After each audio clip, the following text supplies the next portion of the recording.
Say hello, dear. Say good morning. Good morning. Lon's late because of me. Yes. I'm taking care of the neighbor's cat in backyard and greenhouse, and it's amazing, but it takes a while. Anyway, so we get a late start. The cat loves me. And I'm being neglected. I know, until his birthday next Monday. And then I can devote myself entirely to taking care of him. Okay. There we. Yeah, people are waving at that one. Hello, Have a nice time shopping, dear. I've got important junk to do. You're in show business. I got. And it's freezing in there, but I get to go free. I'll be in soon. Well, got my Scottish Rite hat on here today. I hope everybody had a wonderful 4th of July and that your pets all survived the explosions that happened all last night. But anyway, I read something from Crowley on liberty yesterday, and a few people said that they enjoyed that, and somebody even suggested, one of my Facebook friends suggested that someday I should talk about an essay that Crowley wrote simply called Duty. And so it's, I believe it's in Equinox Volume 3, the Blue Equinox. But also it is on for everybody to read for free on the OTO, USA OTO website, which has a library. Okay. It has a library of lots of cool Crowley stuff that you can open up, read, and even print out with, and it's one of the wonderful services, thelemic services that OTO USA provides, and especially during these pandemic times, it's kind of important that when we can't get to bookstores and things like that quite as easily, to have these resources. So please, I encourage everybody to go to otousa.org, I think, and find all sorts of stuff. Well, I'm going to read Duty today to you, or I'm going to read,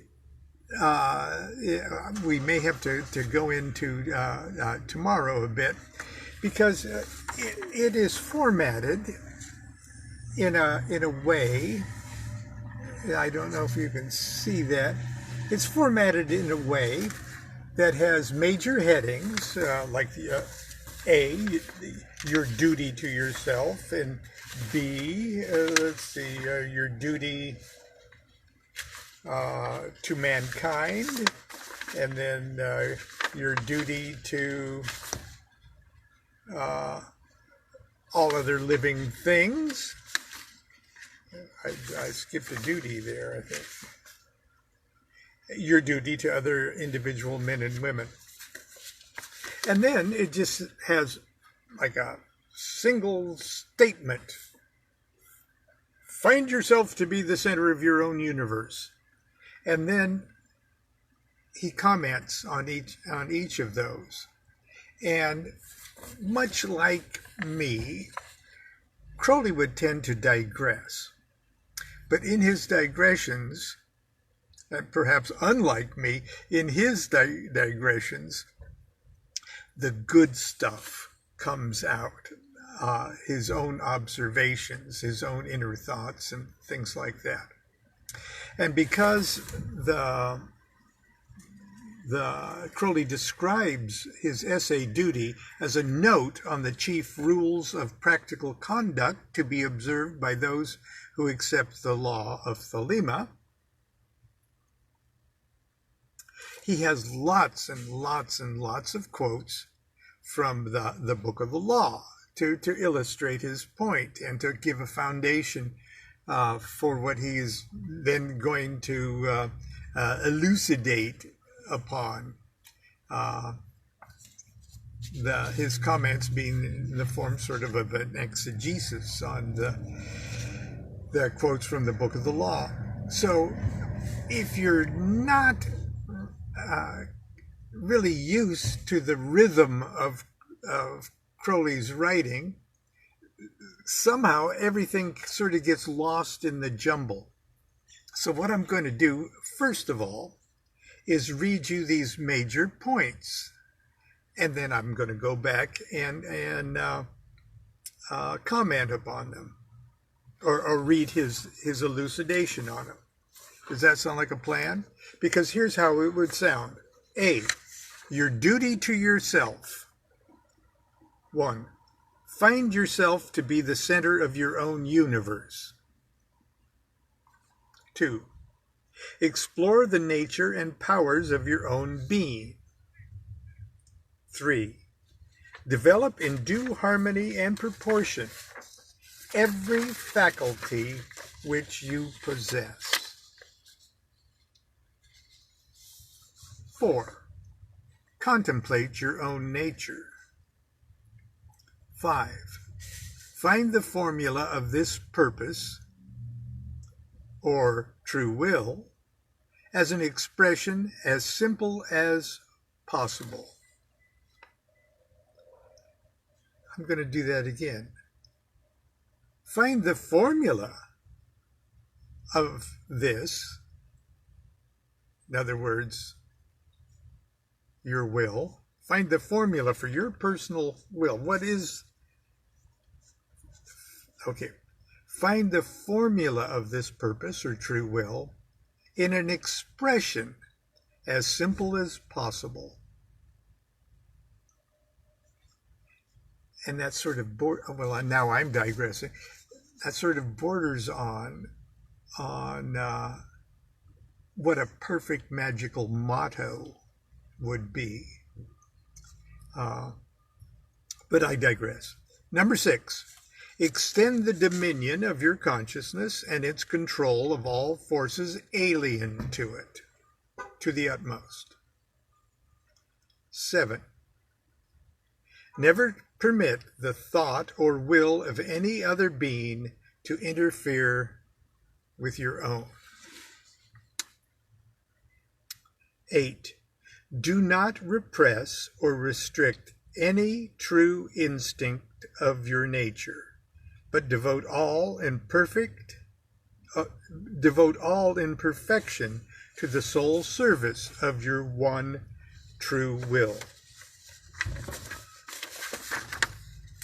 And number 9, the 9th duty, rejoice. So those are 9 little things for your duty to yourself. Now,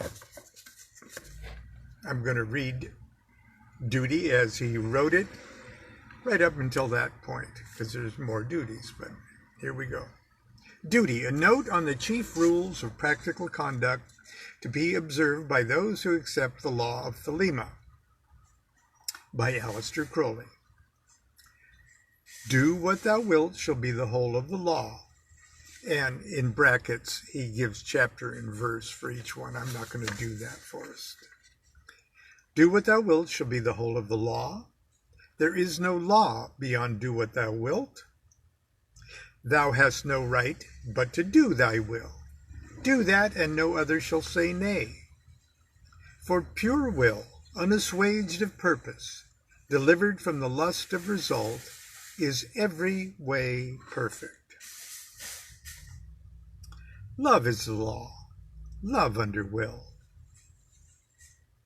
Every man and every woman is a star. A. Your duty to yourself. 1. Find yourself to be the center of your own universe. Then he adds, I am the flame that burns in every heart of man and in the core of every star. 2. Explore the nature and powers of your own being. His comment, this includes everything which is or can be for you.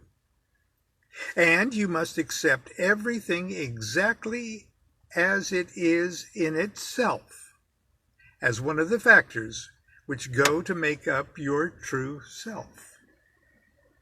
This true self thus ultimately includes all things soever. Do I need to repeat that? This true self ultimately includes all things soever. Its discovery is initiation.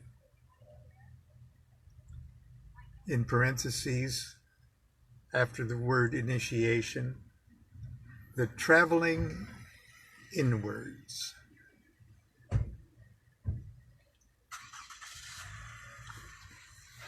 I gotta digress for a second here. Now, when we look at Crowley's diagram called the slopes of Abiagnus, which is the lower section of the tree of life, which shows the AA initiatory grades assigned to each of the Sephiroth on the tree of life. It would suggest to us that the expansion of our consciousness, the raising of our consciousness from that of the 10th Sephira to the 9th, to the 8th, to the 7th, to the 6th, it is like a climb up the tree of life. And to a certain extent, it is when we think of the lightning flash coming down and the rising of the serpent going up. But Crowley defines here to the Thelemite initiation as traveling inwards. So if we project that upon the brick and mortar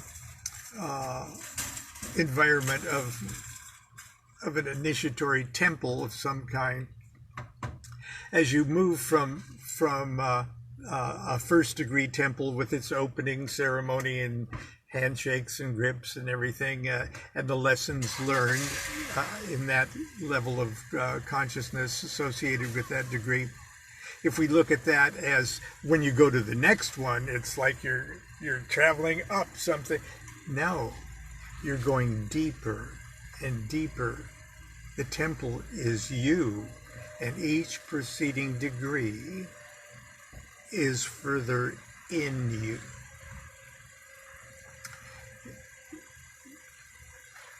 Color images of the rose cross diagram that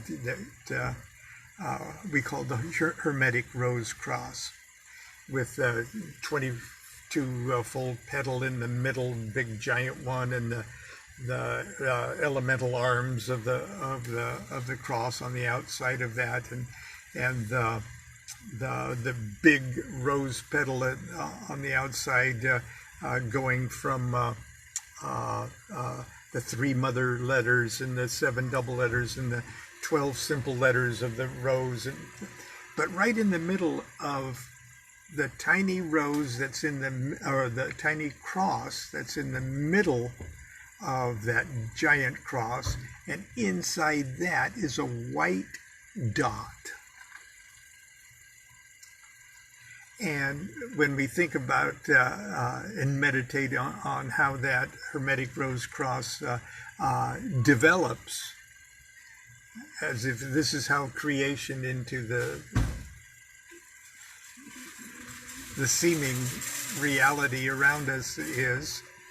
We think of it, that rose growing out of that white dot. But it's not.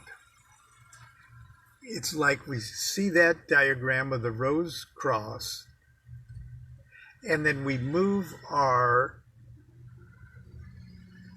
camera of consciousness. We get it closer and closer and closer. We move in. It's a move-in shot until that little dot completely covers the camera. Completely, we've gone into that dot, and then the dot sort of dissolves as we go inside that dot. And then we see the 3 petals. And then as we move inward more, the rose cross develops.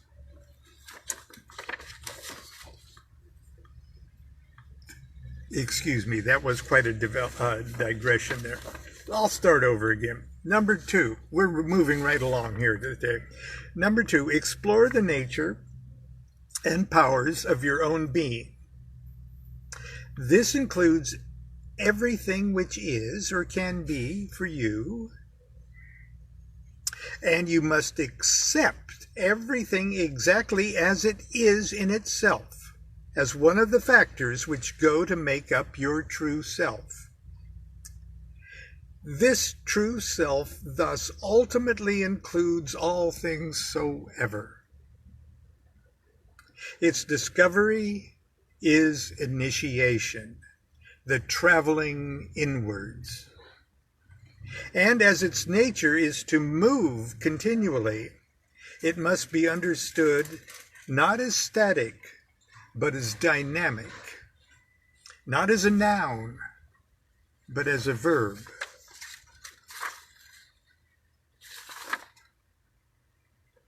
Number 3, develop in due harmony and proportion every faculty which you possess. He quotes a few things from the book of the law. Wisdom says, be strong, then canst thou bear more joy. Be not animal, refine thy rapture. If thou drink, drink by the 8 and 90 rules of art. If thou love, exceed by delicacy. And if thou do aught joyous, let there be subtlety therein. But exceed. Be strong, O man, lust. Enjoy all things of sense and rapture. Fear not that any god shall deny thee for this. And now, number 4. Contemplate your own nature.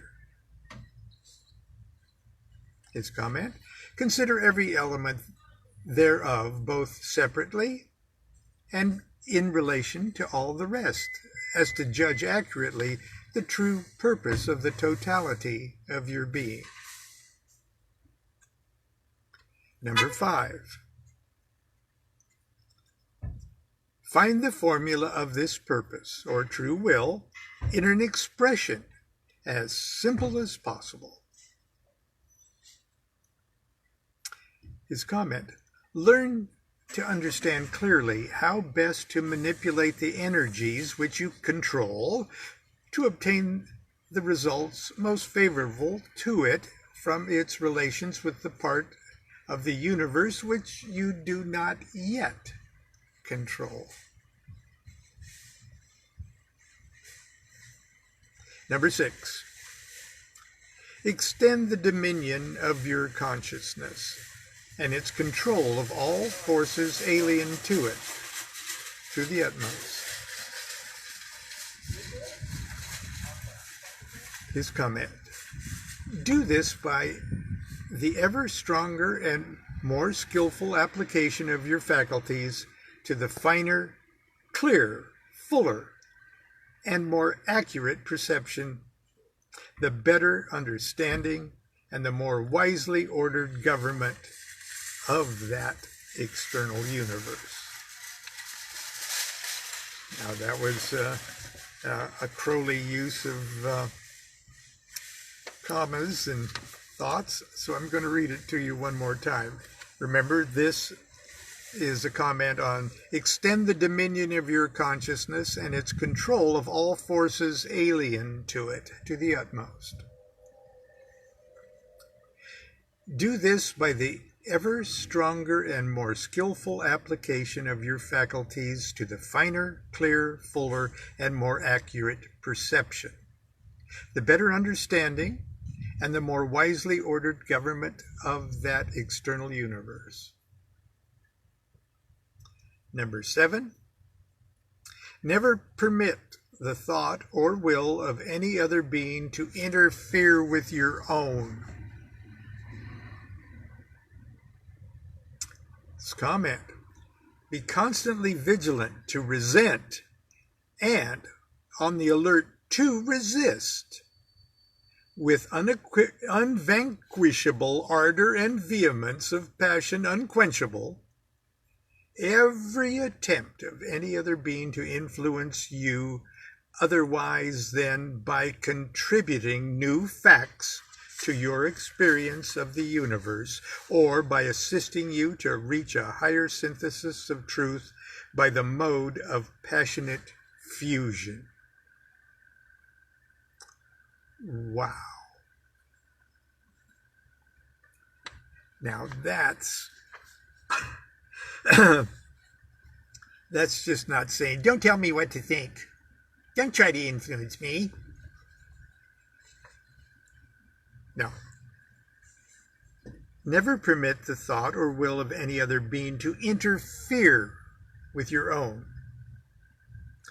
Be constantly vigilant to resent and on the alert to resist with unvanquishable ardor and vehemence of passion unquenchable every attempt of any other being to influence you otherwise than by contributing new facts to your experience of the universe, or by assisting you to reach a higher synthesis of truth by the mode of passionate fusion. Number 8. Do not repress or restrict any true instinct of your nature, but devote all in perfection to the sole service of thy one true will. Quotes from the Book of the Law. Be goodly, therefore, dress ye all in fine apparel, eat rich foods, and drink sweet wines, and wines that foam. Also take your fill and will of love as ye will, when, where, and with whom ye will, but always in the love of me. Excuse me, but always unto me. Don't want to mess with the Book of the Law. I'll read the whole thing again, just in case. Be goodly, therefore, dress ye all in fine apparel, eat rich foods, and drink sweet wines, and wines that foam. Also take your fill and will of love as ye will, when, where, and with whom ye will, but always unto me. The word of sin is restriction. Refuse not thy wife if she will, O lover, if thou wilt depart. There is no bond that can unite the divided but love. All else is a curse. Accursed. Accursed be it to the aeons, hell. He goes on. So with thy all thou hast no right but to do thy will. Do that, and no other shall say nay. For pure will, unassuaged of purpose, delivered from the lust of result, is every way perfect. Ye shall gather goods and store of women and spices. Ye shall wear rich jewels. Ye shall exceed the nations of the earth in splendor and pride, but always in the love of me. And so, shall ye come to my joy. Which brings us to number 9, that simply says, rejoice. Quotes from the Book of the Law on that single word. Remember, all ye, that existence is pure joy, and that all the sorrows are but as shadows, and they pass and are done, but there is that which remains. But ye, O my people, rise up and awake. Let the rituals be rightly performed with joy and beauty. ... Separate quote. A feast for fire and a feast for water. A feast for life and a greater feast for death. A feast every day in your hearts in the joy of my rapture. A feast every night unto new in the pleasure of uttermost delight. I feast, rejoice. There is no dread hereafter. There is the disillusion and eternal ecstasy in the kisses of nature. Do you hear my phone ringing? I'm going to decline that.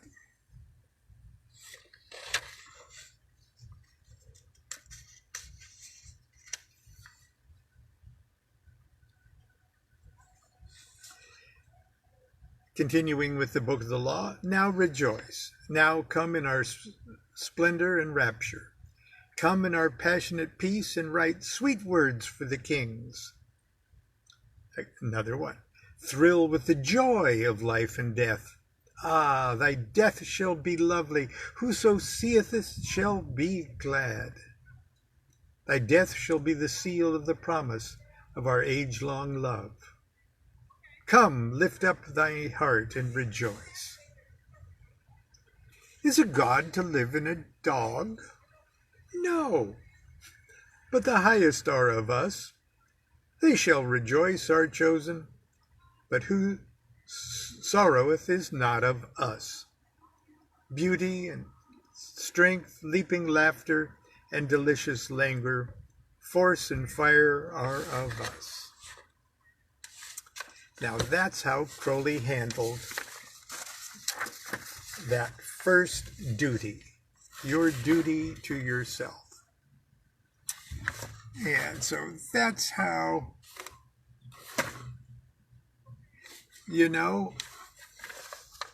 instead of opening up the can of worms for number B, let's see. Oh, let's do B. Okay, let's do B in the same way. The duty of number B is your duty to other individual men and women. And number 1 is love is the law, love under will. Comments are, come forth, O children under the stars, and take your fill of love. Both of those quotes from the Book of the Law. But his comments are, unite yourself passionately with every other form of consciousness, thus destroying the sense of separateness from the whole, and creating a new baseline in the universe from which to measure it. Okay. I love this guy. Number 2 is a quote from the Book of the Law. Actually, it's a duty. As brothers, fight ye. Quote, if he be a king, thou canst not hurt him. The comment is, to bring out saliently the difference between the 2 points of view is useful to both in measuring the position of each in the whole. Combat stimulates the virile or creative energy, and like love, of which it is one form, excites the mind to an orgasm which enables it to transcend its rational dullness.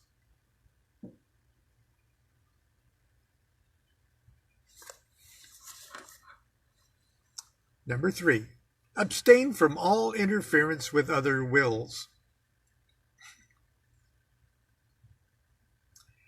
quote, beware lest any force another king against king. His comment, the love and war in the previous injunctions are of the nature of sport, where one respects and learns from the opponent, but never interferes with him outside the actual game. To seek to dominate or influence another is to seek to deform or to destroy him. And he is a necessary part of one's own universe, that is, of one's self.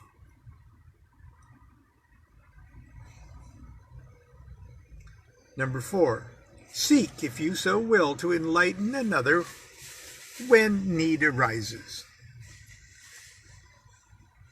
Comment, this may be done always with the strict respect for the attitude of the good sportsman. When he is in distress through failure to understand himself clearly, especially when he specifically demands help, for his darkness may hinder one's perception of his perfection. Yet also his darkness may serve as a warning or excite one's interest. It's also lawful, when his ignorance has led him to interfere with one's will. All interference is in any case dangerous and demands the exercise of extreme skill and good judgment, fortified by experience.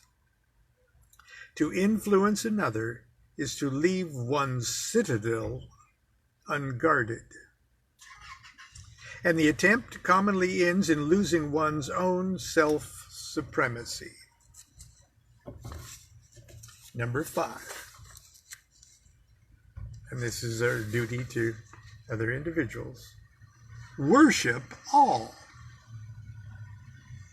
Quotes from the Book of the Law. Every man and every woman is a star. Mercy, let be off, damn them who pity. We have nothing with the outcast and the unfit. Let them die in their misery, for they feel not. Compassion is the vice of kings. Stamp down the wretched and the weak. This is the law of the strong.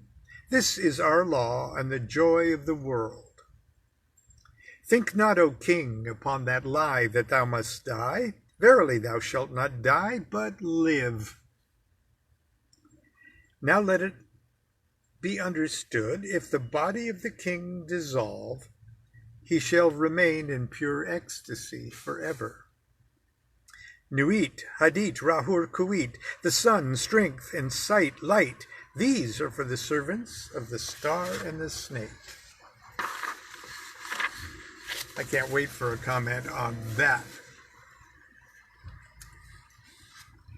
Each being is exactly as you are the sole center of a universe, in no wise identical with or even assimilable to your own. The impersonal universe of nature is only an abstraction approximately true of the factors which it is convenient to regard as common to all. The universe of another is therefore necessarily unknown to and unknowable by you. But it induces currents of energy in yours by determining in part your reactions. Use men and women, therefore, with the absolute respect due to inviolable standards of measurement. Verify your own observations by comparison with the similar judgments made by them, and studying the methods which determine their failure or success, acquire for yourself the wit and the skill required to cope with your own problems. Pity, sympathy, and like emotions are fundamentally insults to Godhead of the person exciting them, and therefore also to your own. The distress of another may be relieved, but always with the positive and noble idea of making manifest the perfection of the universe. Pity is the source of every mean, ignoble, cowardly vice and the essential blasphemy against truth. And he ends it with a Book of the Law quote, "To me do ye reverence, to me come through the tribulation of ordeal, which is bliss." Okay, that's where we'll end it today, and we'll pick it up tomorrow with your duty to mankind.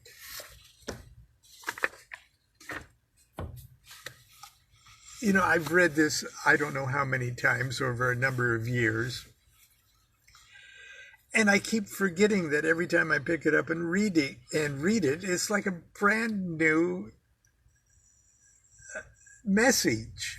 And the same with other Crowley material. I don't know about you, but a book like the Book of Thoth or Magic and Theory and Practice, you know, I've read it so much and I refer to them both so much as just like a textbook, reference books. And I've read them both through cover to cover many times over an almost 50-year, well, no, 40-some year period of time. But say I haven't read the whole thing in 10 years or so, and you pick it up and you read it, and it's like the letters and words on the page have morphed into different letters and different words and different sentences and a whole different meaning that it's almost embarrassing. It's to admit I never really understood this book. That's what a magic book is. That's what a real magic book is. A book